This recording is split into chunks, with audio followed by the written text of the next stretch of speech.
Have you ever wondered why the world feels broken depending on who you are and where you stand?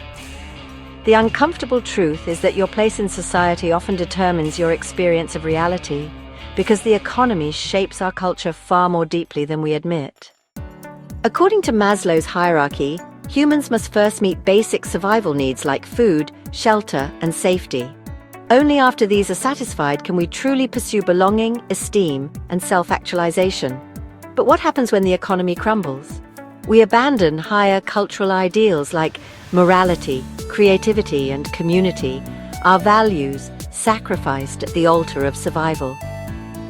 Economic stress doesn't just limit us, it fundamentally reshapes our very definition of humanity. Ken Wilber's levels of consciousness provide another powerful lens. Societies move through clear developmental stages, from egocentric self-interest to globally minded integration. Yet economic hardship pulls entire societies downward, amplifying tribalism, nationalism, and individualism. Economic desperation doesn't just threaten our survival, it reshapes our consciousness, altering our cultural narratives and our capacity to evolve socially and ethically. Then there's classism, the hidden force shaping our daily realities. Wealth doesn't merely provide luxury, it grants cultural authority, setting the norms and expectations others are forced to follow. The poor are culturally silenced, their values compromised and voices marginalized, while the affluent dictate societal priorities. Economic privilege doesn't just influence culture, it monopolizes it, reinforcing cycles of inequality. Our biology is also not immune.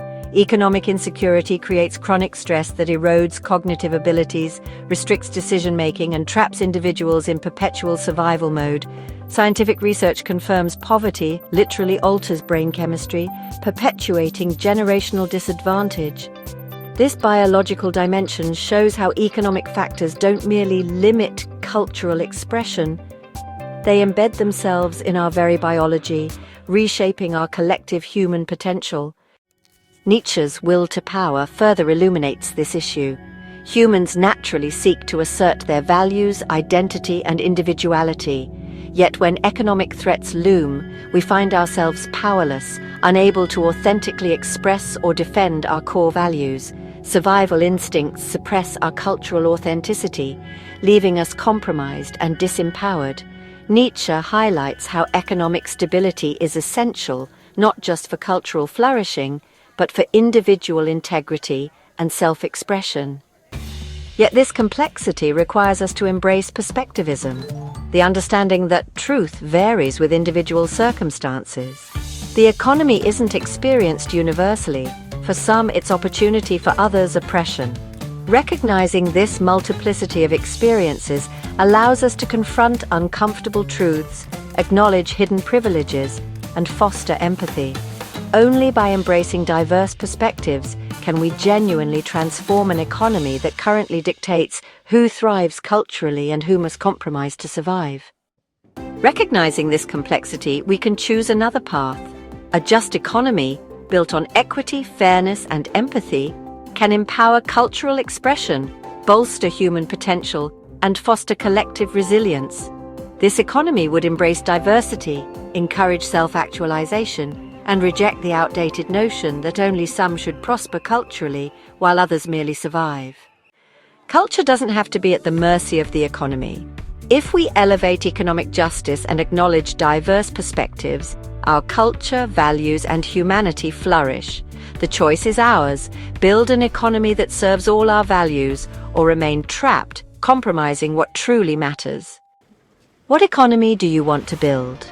The solution lies in creating an economy centered around human dignity, fairness, and genuine opportunity, rather than mere survival or profit maximization. Practically, this could mean economic justice and redistribution policies, such as progressive taxation, universal basic income, or robust social safety nets that directly address class inequality and poverty, allowing individuals to prioritize values and growth beyond mere survival. Empowering diverse perspectives, perspectivism. Elevating marginalized voices, cultures, and identities ensures a truly representative cultural dialogue. Diversity becomes a strength that counters cultural monopolization by privileged classes. integrating biological and psychological support, providing mental health resources, education and stress reduction programs specifically aimed at economically vulnerable populations, breaking biological cycles of poverty-induced cognitive decline, supporting higher levels of consciousness, Wilber's integral vision, investing in education and cultural initiatives that promote global thinking, empathy and ethical development, which stabilizes societies against regression into tribalism during economic challenges. Finally, balancing the will to power, structuring society so individuals can authentically assert their cultural and personal values without fear of economic ruin. Economic security allows people to pursue genuine cultural expression and personal integrity. In short, the solution is economic reform aimed at nurturing human potential and dignity, acknowledging that a just economy is foundational for a truly thriving, inclusive, and evolved culture. There is a saying, economy is downstream from culture. Well, the reason the economy impacts culture so significantly is because we often have to compromise our values to survive.